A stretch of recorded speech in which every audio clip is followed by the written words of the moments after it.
Heather, nice jacket. Y'all remember the days when your parents used to dress you the same every Sunday? Dad, sorry. I've been begging Steve for a year to come and visit with you. It took him a year to finally give up. I think there's a parable about that. You just keep annoying him. He'll say at some point, yeah, come on, let's get it over with. And he put me on the spot today. Then he invites my dad. So I'm in a lot of trouble today in and of itself.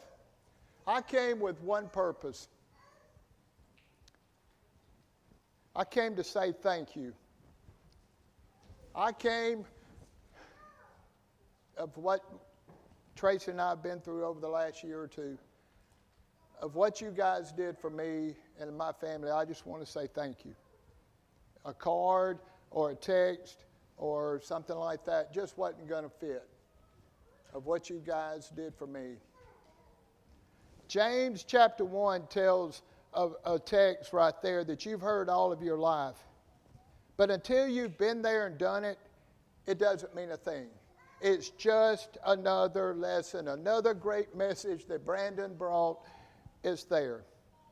But I wanted to get your attention just for a little bit today. But you've read this a million times in your life. James chapter 1, my brethren, count it all joy when you fall into various trials, knowing that the testing of your faith produces patience. But let patience have its perfect work, that you may be perfect and complete, lacking nothing. Verse 12 says, blessed is the man who endures temptation, for when he has been approved, he will receive the crown of life which the Lord has promised to those who love him. Count it a joy. My joy, if you want to call it that, started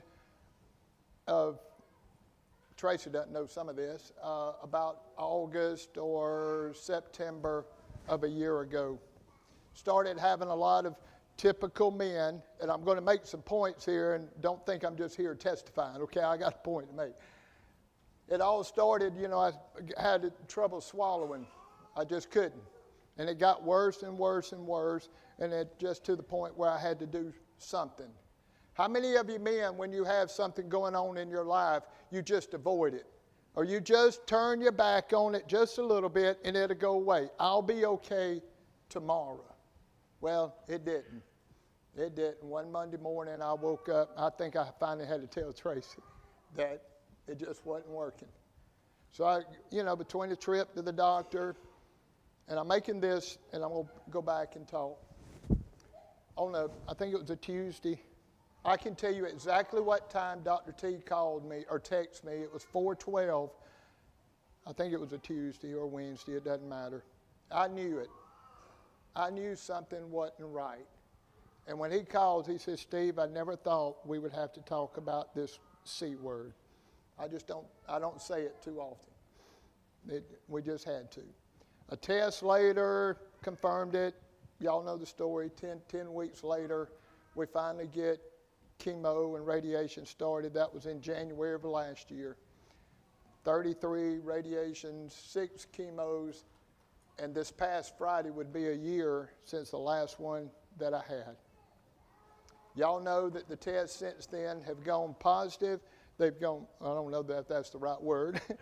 Things are good in and of itself. But I want to say thank you, and I want to make some points that come from the way James wrote that.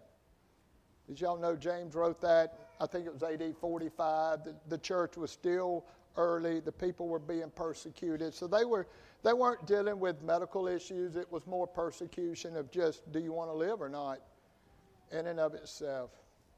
But I've got 4 or 5 thoughts today that I learned, that I came up with, that I want to challenge you this morning or this afternoon, and I want you to think about it. Because I'm not the only one that's been through trials. I'm not the only one that's been down the cancer road, or you're sick, or finances are falling apart, or your family's falling apart, or you lost your mom, or you lost your dad, or your spouse. I'm not the only one. But until you've been there and done it, absolutely. Absolutely. One of the first things that I remember when I walked up today, was, I think it was, let's see, I found out that we had the Mass in October, and it had to be in early November. One night, Tracy and I had been to Bible study, and we were coming back, and I pulled up in the yard, and there were 16 men standing in my yard waiting on me to get home. And if I could call you out, I'd make all 16 of you, because I'm looking at you right now. We're there. And from that point on, I knew that everything was going to be all right. When you 16 men that gave up your Wednesday night after Bible study to come stand in my yard, and it was cold, wasn't it, Dale? It was cold that night. Well, it's been cold ever since for me, but it was cold. But from that night, I knew we were going to be all right. When those 16 men that are sitting in this room came to my house to pray for me. 4 or 5 things I want you to look at, and most of it's going to come from this text. But I want you know my story, but I want you to think about your story and where you are. It's one thing for me to come up here and tell you thank you, Leslie, for everything that you've done. Until you've been there and done it, till you count it a joy, I'm just wasting your time. The first thing I want you to think about is you cannot run from your trials. You cannot run from them. Men, I'm talking to you more because women, y'all know how to handle things right there. But men, we can't run from them. I knew for 2 or 3 months that something wasn't right. But I am the typical male that runs from things. And if I went around the room, I probably could, most of you men are going to do that. I just avoid confrontation. I avoid the trial. But what does James say? He doesn't say run from it. He says what? If I was in a Bible study, I'd make you answer me right now. Count it a joy. I'd love for Bob to get up and teach a class on what that means right there, to count it a joy. That means don't run from it.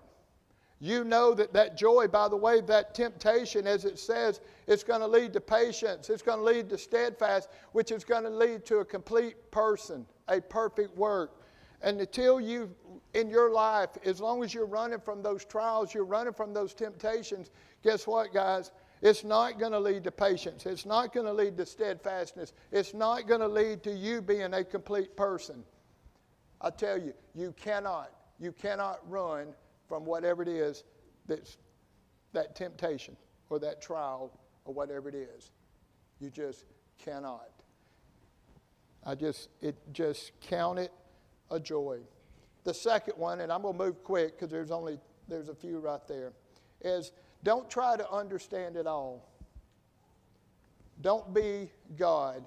The hardest thing for me was when the doctor said, Steve, we got problems. Wait, I've never smoked. I've never dipped. I never did that. I got my habits, right? But guess what? I've never been there. And we start trying to figure it out. And that's what's wrong with us as even as Christians, sometimes we try to play God. We've understood, we've read the Bible, we've sat in classes, but we just try to be God. But in cases, guys, where you've got things going on in your life that you really just don't understand and you can't figure it out, don't try to understand it. Don't try to understand. In 2 Corinthians chapter 1, Paul's talking to them. I can't quote verses, Brandon. I have to read them, okay? Sorry. He says in 2 Corinthians chapter 1, Paul's talking. He said, yes, we had the sentence of death in ourselves, that we should not trust in ourselves, but in God who raises the dead, who delivered us from so great a death and does deliver us, in whom we trust that he will still deliver us. Once I figured out that I couldn't run from it, and once I figured out that I can't control this and that I've got to give it to God, I think that's when it started turning. I think it really did. Paul says, listen, this ain't about me. It's about trusting God. Adam was just singing a song, or we were as a group. My hope is what? My hope is not built in me. Now, you folks that I work with every day, and Andrea is one of them, you know that ain't me, right? I'm one of those guys, give it to me, I'll fix it, I'll take care of it. But once I figured out in my trial and my temptation that I had no control over this, that I couldn't fix it, I could not be God, I had to turn it over to God, that's when it started clicking in and of itself. I remember to this day the first sermon after we told everybody what was going on. Bobby was preaching on being content. I'll never forget that. And the fact that I told him after that, I don't know that I was content, but I was at peace. I knew at that point everything was going to be all right. Don't run from it. Don't try to understand it. And you can't make it through it alone. You've got to rely on other people to get you through it. Those 16 men that are sitting in here, those 5 o'clock texts that I got every morning, and I didn't sleep for a year, so I'm glad you sent those to me, somebody, those texts. The people in this room that would bring food to the house, there were some of you that would make food, as you know, I couldn't eat much, that y'all would prepare it a certain way that I could eat it. I don't know right the word, Tracy, you have to tell me. But the cards and the come by the bank and check on me or that, folks, those are the things that get us through life. I don't want to get into, I can't outquote Brandon, I've said that twice, I won't say it again, okay? And the fact of how many times in the New Testament it talks about one another. But guys, when we're going through trials, when we're going through temptations, we have to lean on other people. We have to. That was one thing. I've always been on that other side where, yeah, I'll pray for you, I'll go visit you, I'll go spend some time with you. But when it's you, it's a different world. And then that's when I learned to appreciate what you guys did for me, is that even to the point where I can just remember this, like in the last treatment, which is a year ago this past Friday, I'll say it one more time, we showed up, and if y'all remember, I couldn't talk hardly at all at this point, and some of you appreciated that time when I couldn't say anything, but I'm making up for it. In and of it, we got home that day, and there were some signs in the yard, and there was a balloon, and my youngest brother actually had a pistol out there, and I'm out in the yard shooting that balloon that had something written on it right there. I still have the balloon and the signs, Lakin. But those things, guys, I wouldn't have made it without, Stay showing up with a pistol for me to shoot in and of itself right there. Folks, we cannot make it on our own.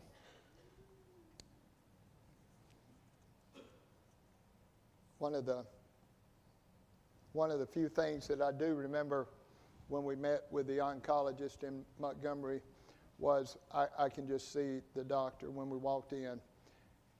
He said that we would make it, I would make it, because of family and community support. And folks, I'm looking around this room. I'm talking to the choir right now. But without each other, you're not going to make it. You're just not going to make it for whatever that trial, whatever that issue that's going in your life. You're not going to make it till you learn to rely on other people and the doctor or somebody looks at you and says, yeah, you're going to make it right there. 2 more. The 4th one should have been number 1. You better pray. I want you to look at how the James chapter 1 starts right there. He says, count it a joy that what? When your faith is tested. If you don't have faith, folks, when that trial shows up, you ain't going to make it. You better have the faith before the trial gets there, before that temptation gets there. It says when your faith is being tested, not Daddy's, not Miss Anita's, not anybody else's in this room. When your faith is going to be tested, you better count it. You better be ready. And prayer is one of those things. It just has to be. But you can't wait till then. But when they tell you that you've got a mass, prayer, it should have been number 1 on my list. But I want you to think about this before I move on. Yeah, pray for yourself, and you should. But I learned from somebody else right there that they said, pray for other people. When you're going through trials, there's a room full of people going through trials. You be concerned about you in and of itself, and absolutely correct. But you need to learn to pray for other people.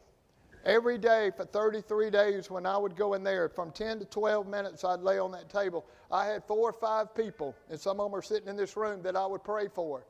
So that 10 minutes that I was laying there and the radiation was getting on me, I wasn't thinking about myself. I was not being selfish. I was thinking about other people, other children, other issues that were effective. And that is one of those things that got me through it.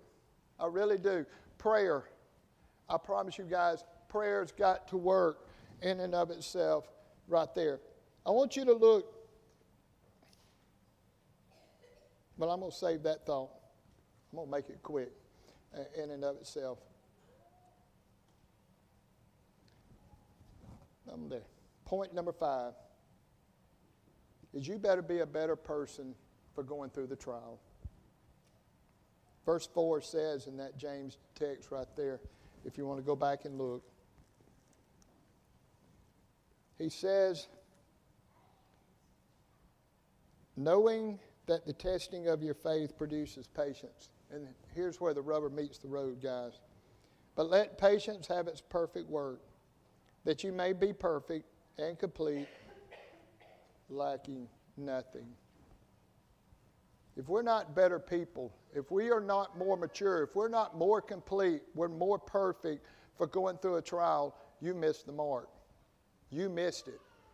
I tell everybody, if COVID didn't make you a better person, if going through financial problems doesn't make you a better person, if losing a spouse or losing a parent doesn't make you a better person, if going through medical issues or whatever it is, a job loss, if that doesn't make you a better person, you've missed the mark. Because he says, count it a joy, that this is going to bring you to a patience, to a steadfastness, it's going to bring you to a more complete person.